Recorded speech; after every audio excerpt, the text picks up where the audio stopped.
Piège et antipode, des mots qui partagent la même origine, plus ou moins cachés par l'évolution de la langue.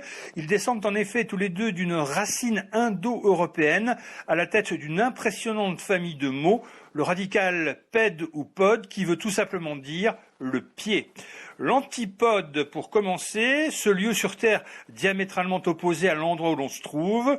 Le mot n'est évidemment apparu qu'à partir du moment où l'homme a imaginé, avant d'en être sûr, que la Terre est ronde. On estime généralement que le premier à en faire l'hypothèse a été Pythagore, 500 ans avant notre ère, et que la preuve formelle en a été apportée par Copernic.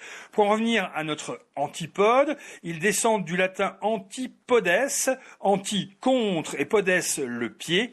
Initialement, le mot a été créé pour parler de ces hommes qui, de l'autre côté de la terre, ont les pieds opposés aux nôtres.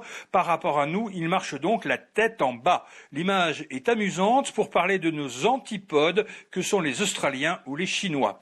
Et donc, autre terme qui descend de pied, c'est le mot piège. Il vient du latin pedica, qui veut dire lien au pied ou à la patte, parce que les premiers pièges étaient destinés à capturer gibier et animaux sauvages, en particulier avec des dispositifs qui les bloquaient sur place en leur coinçant une patte.